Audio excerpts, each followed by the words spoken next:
ತಪ್ಪು ಅನ್ನುವ ಆದರೆ ಹಾಡಬಹುದಾಗಿತ್ತು, ಹಾಡದಲ್ಲೇ ಇರಬಹುದಾಗಿತ್ತು, ಇಲ್ಲ ಹಾಡಲ್ಲ ಅಂತ ಹೇಳ್ಬೋದಾಗಿತ್ತು, ಏನು ಒತ್ತಾಯ ಇರಲಿಲ್ಲ.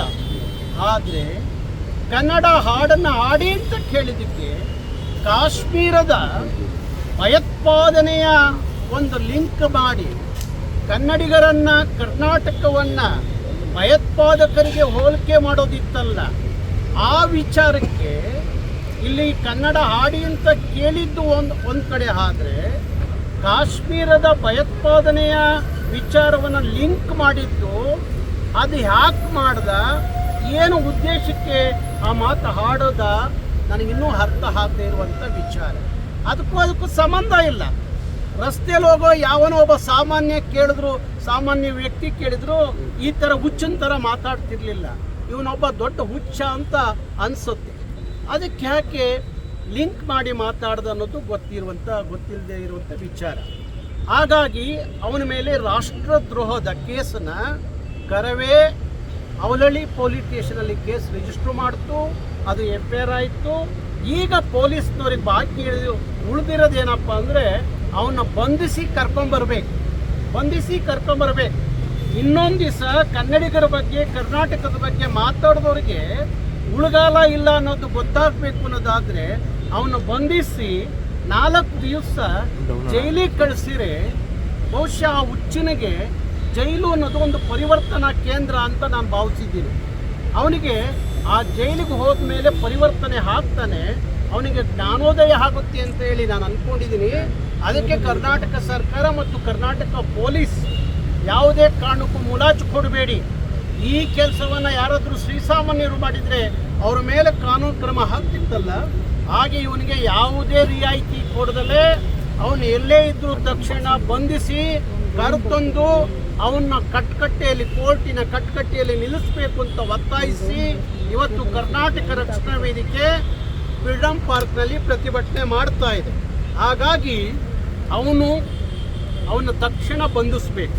ಯಾಕೆಂದರೆ ತಾನು ಮಾಡಿದ್ದ ತಪ್ಪನ್ನು ತಿದ್ದುಕೊಂಡು ಸರಿ ಮಾಡಿಕೊಂಡು ಕ್ಷಮೆ ಯೋಚಿಸಿದರೆ ಪರವಾಗಿರಲಿಲ್ಲ.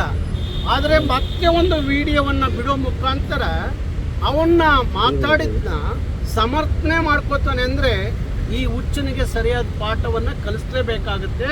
ಅದಕ್ಕೆ ಪೊಲೀಸ್ ಇಲಾಖೆ, ನಾನು ಗೃಹ ಇಲಾಖೆ ಹೇಳ್ತಿದ್ದೀನಿ, ಅವನಿಗೆ ಮುಲಾಜು ಕೊಡಬೇಡಿ. ನಿಮ್ಮ ಪೊಲೀಸ್ ನಿಯೋಗವನ್ನು ಅವನು ಎಲ್ಲೇ ಇದ್ದರೂ ಕಳಿಸಿ ಅವನಿಗೆ ಕೋಳ ಹಾಕಿ ಕರ್ಕೊಂಬನ್ನಿ. ಯಾಕೆಂದರೆ ಭಾಷೆ ಅನ್ನೋದು ನಮಗೆ ಅದೊಂದು ಭಾವನಾತ್ಮಕವಾದ ವಿಚಾರ. ಹಾಗಾಗಿ ಯಾವುದೇ ಕಾರಣಕ್ಕೂ ಇದನ್ನು ನಾವು ಸಹಿಸ್ಕೊಳ್ಳೋದಿಲ್ಲ.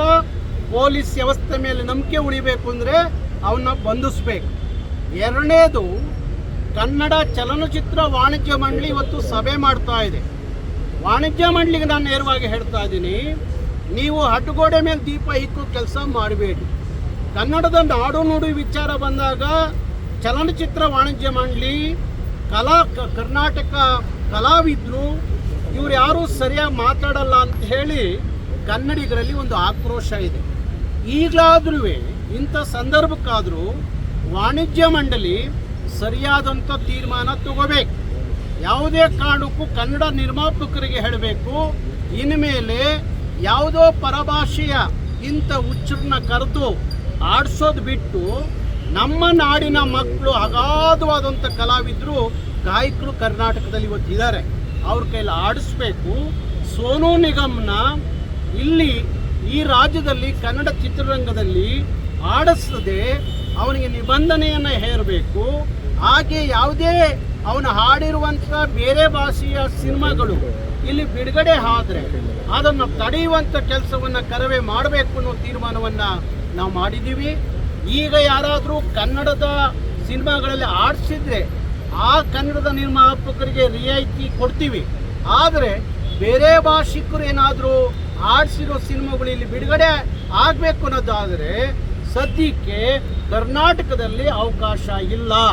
ಹಾಗಾಗಿ ಚಲನಚಿತ್ರ ವಾಣಿಜ್ಯ ಮಂಡಳಿ, ನಿರ್ಮಾಪಕರ ಸಂಘ, ನಿರ್ದೇಶಕರ ಸಂಘ ಒಂದು ಒಳ್ಳೆಯ ತೀರ್ಮಾನ ಮಾಡಬೇಕು.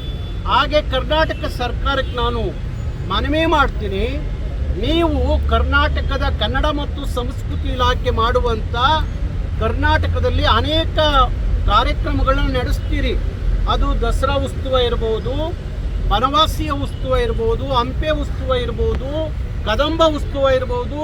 ಇಂಥ ಯಾವುದೇ ಈವೆಂಟ್ಗಳು ಮಾಡುವಾಗ ಹೊರಗಡೆಯವ್ರನ್ನ ತಂದು ಕೋಟಿ ಹಣ ಕೊಟ್ಟು ಇಲ್ಲಿ ಅವರು ಬಂದು ತಿಂದು ಉಂಡು ನಮ್ಮನ್ನು ಬೈಯೋ ಕೆಲಸಕ್ಕೆ ನೀವು ಅವಕಾಶ ಕೊಡಬೇಡಿ. ಕರ್ನಾಟಕದಲ್ಲಿ ಬೇಕಾದಷ್ಟು ಗಾಯಕರಿದ್ದಾರೆ, ಕಲಾವಿದರಿದ್ದಾರೆ. ಅವ್ರನಿಗೆ ಆ ಇವೆಂಟ್ಗಳು ಕೊಡೋ ಮುಖಾಂತರ ಕನ್ನಡದ ಮಕ್ಕಳನ್ನು ಬೆಳೆಸಿ ಅಂತ ಹೇಳಿ ಕರ್ನಾಟಕ ಸರ್ಕಾರವನ್ನು ವಿನಂತಿ ಮಾಡ್ಕೊತೀವಿ. ಯಾವುದೇ ಕಾರಣಕ್ಕೂ ನಮ್ಮ ಕನ್ನಡ ಏನು ಸಂಗೀತ ನಿರ್ದೇಶಕರೇನಿದ್ದಾರೆ, ಸಂಗೀತ ನಿರ್ದೇಶಕರು ಅವ್ರಿಗೂ ನಾನು ಕರೆ ಕೊಡ್ತಾ ಇದ್ದೀನಿ. ಯಾವುದೇ ಕಾರಣಕ್ಕೂ ಕರ್ನಾಟಕದಲ್ಲಿ ಅವನಿಗೇನು ನಿಬಂಧನೆ ಹಾಕಿದ್ದೀವಿ ಅದು ತೆಗೆಯೋವರೆಗೂ ಯಾವ ಸಂಗೀತ ನಿರ್ದೇಶಕರು ಅವನ ಕೈಲಿ ಆಡಿಸ್ಬೇಡಿ. ಅವನ ಕೈಲಿ ಏನಾದರೂ ಆಡಿಸಿರೆ ಆ ನಿರ್ದೇಶಕರನ್ನ ವಿಚಾರಿಸ್ಕೊಳ್ಳುವ ಕೆಲಸವನ್ನು ಕರ್ನಾಟಕ ರಕ್ಷಣಾ ವೇದಿಕೆ ಮಾಡುತ್ತೆ. ಕರ್ನಾಟಕ ರಕ್ಷಣಾ ವೇದಿಕೆಗೆ ವರ್ತನೆ ಪಶ್ಚಾತ್ತಾಪ ಇದ್ದೇ ಇರ್ತಕ್ಕಂಥ ವರ್ತನೆ ಮತ್ತೆ ಮತ್ತಷ್ಟು ಕನ್ನಡ ಪರ ಸಂಘಟನೆಯನ್ನು ಚಿತ್ರರಂಗದ ವ್ಯಕ್ತಿಗಳನ್ನು ತಿಳಿಸಿರ್ತಕ್ಕಂಥದ್ದು ಅಕ್ಷರಾಂಶ ಸತ್ಯ. ಆದರೆ ಇವತ್ತಿನ ತೀರ್ಮಾನ ಏನು ಇವತ್ತು ಇದ್ದೀವಿ, ಆ ತೀರ್ಮಾನದ ಆಧಾರದ ಮೇಲೆ ಎಲ್ಲ ಅಂಗಸಂಸ್ಥೆಯವರನ್ನ ನಾವು ಗಣನೆಗೆ ತಗೊಂಡು ಒಂದು ಅಂತಿಮವಾಗಿ ತೀರ್ಮಾನವನ್ನು ತಗೊಳ್ಳೇಬೇಕು. ಅವರ ಒಂದು ಈ ದುರ್ವರ್ತನೆ ಮತ್ತು ಏನು ಈ ಭಾವನೆಗಳನ್ನು ಕೆರಳಿಸ್ತಕ್ಕಂಥದ್ದು ಮತ್ತು ಭಾಷೆಯ ಮೇಲೆ ಮಾಡಿರ್ತಕ್ಕಂಥ ಇದೆಲ್ಲವಕ್ಕೂ ಒಂದು ನಿರ್ದಿಷ್ಟವಾಗಿ ಇನ್ನೊಂದು ಒಂದೂವರೆ ಗಂಟೆ 2 ಗಂಟೆ ಒಳಗಡೆ ಅದು ತೀರ್ಮಾನಕ್ಕೆ ಬರ್ತೀವಿ. ಮೇಡಮ್, ಈಗ ಕೆಲವು ಮ್ಯೂಸಿಕ್ ಡೈರೆಕ್ಟರ್ಸ್ಗಳನ್ನು ಅಂದರೆ ಈಗ ನಾವು ಆಮೇಲೆ ಕೆಲವು ನಿರ್ದೇಶಕರುಗಳು ಮತ್ತು ದೊಡ್ಡ ನಿರ್ಮಾಪಕರುಗಳು ಹಾಗೆ ಮಾಜಿ ಅಧ್ಯಕ್ಷರುಗಳು ಪ್ರತಿಯೊಬ್ಬರೂ ಕೂಡ ನಾವು ಇವತ್ತಿನ ದಿವಸ ಆಹ್ವಾನಿಸಿದ್ದೀವಿ. ವಾಣಿಜ್ಯ ಮಂಡಳಿನಲ್ಲಿ ಆ ಒಂದು ಅಂತಿಮವಾಗಿ ಒಂದು ತೀರ್ಮಾನ ತಗೋಬೇಕು. ಯಾಕಂದರೆ ಎಲ್ಲ ಅಂಗಸಂಸ್ಥೆಯವ್ರನ್ನ ನಾವು ಗಣನೆಗೆ ತಗೊಂಡೇ ಮಾಡಬೇಕಾದಂಥ ವಿಚಾರ ಇರೋದ್ರಿಂದ ಆ ಕೆಲಸನ ನಾವು ಮಾಡ್ತಾ ಇದ್ದೀವಿ. ಪ್ರತಿಭಟನೆ ಆಗ್ತದೆ.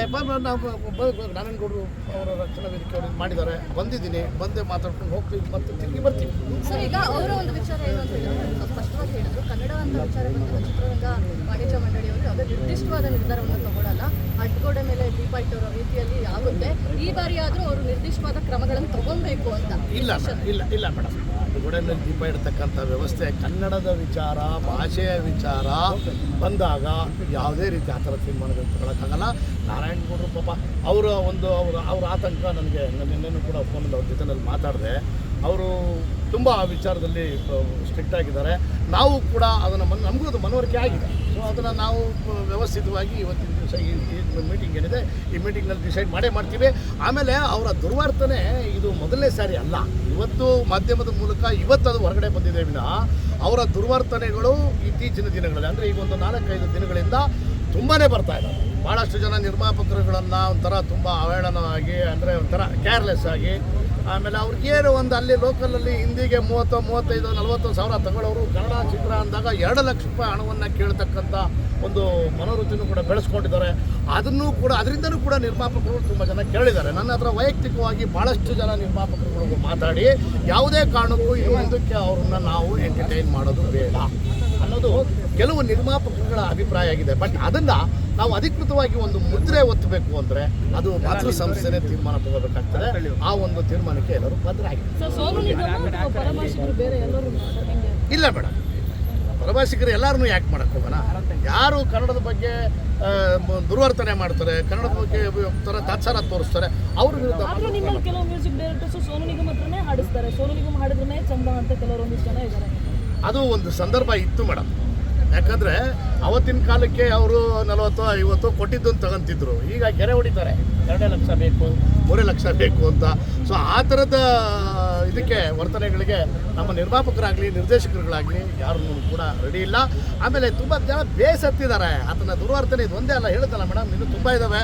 ಅದನ್ನು ಹಂತವಾಗಿ ಎಲ್ಲವೂ ನಿಮಗೆ ನಿಧಾನಕ್ಕೆ ಗೊತ್ತಾಗ್ತದೆ.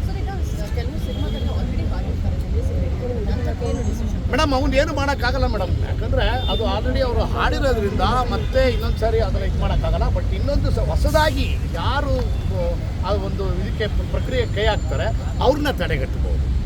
ಕ್ಷಮೆ ಕೇಳಿದ್ದಾರೆ. ಆ ವಿಡಿಯೋದಲ್ಲೂ ಕೂಡ ಒಂಥರ ಉದ್ದಿಟ್ಟತನ, ಒಂಥರ ಅಹಂಕಾರ ಕಾಣಿಸ್ತಾರೆ. ಅದನ್ನ ಕ್ಷಮೆ ಅಂತ ನಿಮ್ಮ ಮಾಧ್ಯಮದವ್ರಿಗೆ ಅನಿಸ್ತಾ? ಯಾರಿಗೂ ಅನ್ಸಿಲ್ಲ. ಅನ್ಸಕ್ ಸಾಧ್ಯವೂ ಇಲ್ಲ. ಅವರು ಕ್ಷಮೆ ಅಂತ ಕೇಳಿಲ್ಲ, ಪಶ್ಚಾತ್ತಾಪ ಇಲ್ಲ ಅವ್ರಿಗೆ. ಒಂಥರ ಕುಹುಕುವಾಗಿ ಏನೋ ಒಂಥರ ಕೇರ್ಲೆಸ್ ಆಗಿ, ಆಮೇಲೆ ಗುಂಡಾಗಳು ಅಂತಾರೆ. ಕನ್ನಡ ಹಾಡು ಕೇಳಿದ್ದವ್ರನ್ನ ಗುಂಡಾಗಳು ಅಂತಾರೆ ಅಂದರೆ ಇನ್ನು ಅವರ ಮನೋವೃತ್ತಿ, ಅವರ ಮನೋಭಾವನೆ ಯಾವ ಮಟ್ಟದಲ್ಲಿ ಇರ್ಬೋದು ಅನ್ನೋದು ನಾನು ಯೋಚನೆ ಮಾಡ್ತೀನಿ. Okay sir. ನಾನು ಅವ್ರನ್ನ ಭೇಟಿ ಆಗೋಕ್ಕೆ ಇಲ್ಲಿಗೆ ಬಂದಿದ್ದೀನಿ. ಸಭೆ ಇನ್ನೊಂದು 1 ಗಂಟೆ. ಎಲ್ಲ ಮ್ಯೂಸಿಕ್ ಡೈರೆಕ್ಟರ್ಸು ಮತ್ತು ಡೈರೆಕ್ಟರ್ಸು, ಪ್ರೊಡ್ಯೂಸರ್ಸು ಎಲ್ಲ ಅಂಗಸಂಸ್ಥೆ. Thank you.